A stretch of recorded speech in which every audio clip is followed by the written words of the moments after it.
आणि बुलेटिनच्या सुरुवातीलाच महत्त्वाची बातमी, पहलगाम हल्ल्यानंतर पाकिस्तानला चोख उत्तर देण्यासाठी केंद्र सरकार रणनीती आखतंय।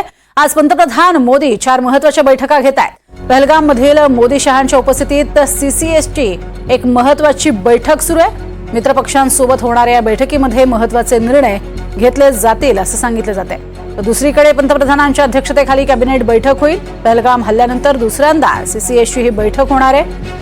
या बैठकीत सुरक्षा तयारीवरती चर्चा होईल।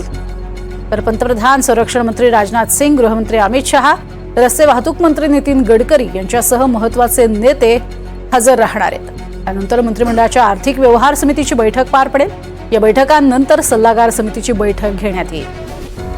त्यामुळे राजधानी दिल्लीमध्ये आज बैठकांचा हा धडाका पाहायला मिळेल। दिल्लीमध्ये रणनीती आखली जाते। केंद्रीय मंत्रिमंडळाची एक महत्त्वाची बैठक, त्यानंतर सुरक्षा समिती सोबत चर्चा, आर्थिक समितीसोबत सुद्धा एक महत्त्वाची बैठक पार पडेल आणि सल्लागार समितीसोबत चर्चा करून पुढची नेमकी रणनीती कशी आखायची या संदर्भात चर्चा होतीये। ग्राफिक्सच्या माध्यमातून पाहूयात, पंतप्रधानांची तिन्ही दलांच्या प्रमुखांशी चर्चा झालेली आहे। कारण पाकिस्तानला चोख उत्तर देण्याची तयारी सुरू आहे। कारवाई कधी करायची लष्करानं ठरवावं असं पंतप्रधानांनी म्हटलंय। तर भारतीय लष्कराला कारवाईचे पूर्ण अधिकार देण्यात आलेले आहेत। पंतप्रधानांकरवी कारवाई कधी करायची हे लष्करानं ठरवावं म्हटलंय। वेळ आणि लक्ष्य तुम्ही ठरवा, दहशतवाद्यांना चोख प्रत्युत्तर देणार असल्याचं त्यांनी स्पष्ट केलंय। तर सैन्यानं वेळ आणि टार्गेट ठरवावं असे त्यांनी म्हटलेलं आहे। आणि त्यामुळेच पाकिस्तानचे धाबे दणाणले। पाकिस्ताननं रात्रीतनं एक महत्त्वाची पत्रकार परिषद घेतली आहे। दुसरीकडे आपण बघतोय महत्त्वाची रणनीती अशी आखली जाते की जेणेयोगे निरपराध अशा पर्यटकांवरती हल्ला, जो भ्याड स्वरूपाचा हल्ला करण्यात आलेला होता, अशा ह्या भ्याड हल्ल्याला दहशतवादाला पोषणाऱ्या पाकिस्तानलाच चोख प्रत्युत्तर द्यावं लागणार आहे। अनेक पाकिस्तानातले दहशतवादी तळ यापूर्वी उद्ध्वस्त करण्याचं काम हे भारतानं शिताफीनं केलेलंही होतं। मात्र टप्प्याटप्प्यात पुन्हा एकदा हे दहशतवादी तळ उभारण्याचं काम केलं जातंय, वारंवार केलं जातंय आणि पाकिस्तान स्वतःच हे घडवून आणतोय। लष्कराची मदत त्यांना असते, हे स्वतः तिथल्या मंत्र्यांनी सुद्धा मान्य केलेलं आहे आणि ही सगळी बाब जगासमोर उघड करण्याचं काम भारतानंही वारंवार केलंय। त्यामुळे आता भारताला अशा स्वरूपाचे ठोस उपाययोजना कराव्या लागतात की जेणेयोगे पूर्णपणे नांगी ठेचली जाईल आणि पाकिस्तानला कायमचा धडा मिळेल। महत्त्वाच्या बैठका पार पडतायत। बैठकांच्या माध्यमातून पुढची रणनीती आखली जाते। ही रणनीती अर्थातच दहशतवादाचा पूर्णपणे बिमोड करण्यासाठी आणि याच दहशतवादाला पोचूनही चोराच्या उलट्या बोंबा मारणाऱ्या पाकिस्तानला धडा शिकवण्यासाठीचे प्रयत्न सुरू आहेत। या सगळ्यात महत्त्वाची बाब म्हणजे संपूर्ण भारतभरातील सर्व पक्षीयांनी एकत्रित येत घडलेली नेमकी घटना काय होती हे जाणून घेतलं होतं। सुरक्षेत आमची चूक राहिली हे सरकारनं यावेळेला मान्यही केलं आणि त्यानंतर तुम्ही जो निर्णय घ्याल त्याला आमचा पाठिंबा असेल हे देखील त्यांनी स्पष्ट केलं। अधिक माहिती या संदर्भात घेऊयात। रामराजे शिंदे आमचे प्रतिनिधी आपल्या सोबत आहेत। रामराजे, काय सध्या दिल्लीतल्या घडामोडी?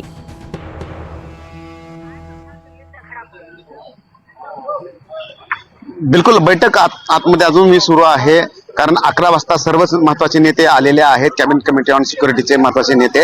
आणि या बैठकीमध्ये सुद्धा एक महत्वाची जी मागणी येते ती पुढे आलेली आहे, म्हणजेच की विशेष संसदेचं अधिवेशन घ्यावं अशा प्रकारची मागणी आहे। आणि त्यावर आता विचार सुरू आहे की विशेष संसदेचं अधिवेशन घेण्यासंदर्भामध्ये। आणि त्याचबरोबर पाकिस्तानच्या बॉर्डरवरची परिस्थिती आणि जे पीओके मधून कारवाई केल्या जात आहेत तर त्यांचे जे संपूर्ण केंद्र आहेत, सेंटर आहेत, ते उद्ध्वस्त करण्यासंदर्भामध्ये काय योजना असावी आणि काय यापुढे रणनीती करायची आहे यावर कालच चर्चा झालेली आहे। त्यावर आज शिक्कामोर्तब होण्याची शक्यता आहे। त्यामुळे आज या सगळ्या बैठकीकडे लक्ष लागलेलं आहे। कारण या बैठकीतून महत्वाचं भारताचं पुढे नेमकं कोणतं पाऊल आहे किंवा रणनीती काय हे स्पष्ट होणार आहे। नक्कीच, सगळ्यात महत्त्वाचं म्हणजे भारताची रणनीती काय याकडे संपूर्ण जगाचं लक्ष लागलंय। खास करून पाकिस्तानचं रणनीती ही अर्थातच उघड केली जाणार नाही। मात्र आतापर्यंत घेतलेले जे निर्णय आहे, ज्यामध्ये सिंधू कराराला स्थगिती असेल किंवा यानंतरही घेतलेले महत्त्वाचे डिजिटल स्ट्राईक सुद्धा एक प्रकारचे करण्यात आलेले आहेत, या अनुषंगानं आणखीन कोणती महत्त्वाची पावलं उचलली जाऊ शकतात का?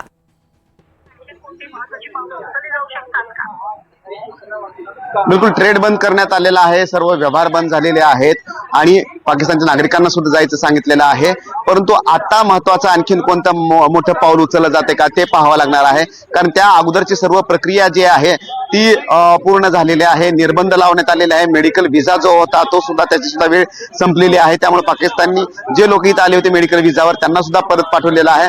आता या पुढचं पाऊल म्हणजेच की जे दहशतवाद्यांचे अड्डे आहेत ते उद्ध्वस्त करणं, काश्मीरमध्ये जे दहशतवादी आहेत त्यांना उद्ध्वस्त करणं, त्यांना जे सपोर्ट करणार आहेत त्यांच्यावर कारवाई करणं आणि सीमेच्या पलीकडे कशा पद्धतीने धडा शिकवणार पाकिस्तानला त्या संदर्भात मग आर्मी कारवाई करणार का, एअरफोर्स कारवाई करणार का, संपूर्ण अड्डे उद्ध्वस्त करण्यासाठी आणखीन कोणाची मदत घेतली जाणार ते सुद्धा पाहावं लागणार आहे. त्यामुळे इथून पुढे नेमकी कोणती कारवाई केली जाते ते बघावं लागणार आहे. डिप्लोमॅटिक स्तरावर त्याचबरोबर आणखीन महत्वाच्या ज्या निर्बंध लादणं गरजेचं होतं, व्यापारी निर्बंध, व्यावसायिक निर्बंध, पाणी बंद करणं, हे सर्व लोकांना बाहेर काढणं, हे सर्व निर्बंध यापूर्वीच लादले आहेत. त्यामुळे आता इथून पुढे थेट कारवाई केली जाईल का याकडे लक्ष लागलेलं आहे.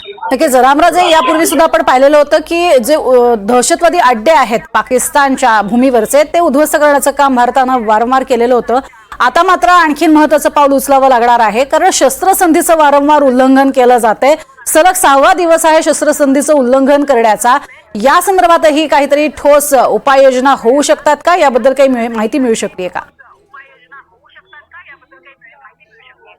बिलकुल भारत पाकिस्तानचा जो वाद आहे तसाच इस्रायल आणि पॅलेस्टाईनचा सुद्धा वाद आहे. परंतु इस्रायलनं ज्या प्रकारे बंदोबस्त केलेला आहे आणि घुसून मारण्याची रणनीती अवलंबली आहे आणि विथ चांगले वेपन, ऍडव्हान्स वेपन आणि टेक्नॉलॉजीचा वापर करून निवडवण्यात आलेला. आपल्याला माहित आहे की मध्यंतरी पेजर बॉम्बचा वापर करण्यात आला होता, तो इस्रायलकडून करण्यात आला होता. तसेच काहीशा गोष्टी ज्या आहेत त्या आता भारत करण्याच्या तयारीमध्ये आहे असं दिसून येतंय. कारण टेक्नॉलॉजीचा आधार घेत टार्गेट सिलेक्ट करणं आणि त्याचबरोबर जे कमांडर आहेत संपूर्ण दहशतवाद्यांचे, इसिस आहे, लष्कर-ए तोयबा आहे, जैश ए मोहम्मद आहेत, त्यांचे कमांडर आणि त्यांचे पाळेमुळे हे संपूर्ण नष्ट करण्यासाठी एक मोहीम आखावी लागेल, कारण ते एक दिवसामध्ये संपणार नाहीये. आणि ही मोहीम जी आहे ती या बैठकीच्या नंतर सुरू होईल त्याकडे लक्ष लागेल. नक्कीच रामराजे, तुम्ही असेच आमच्या सोबत राहा. एका आणखीन बातमी संदर्भातले अपडेट तुमच्याकडनं घेणार आहोत.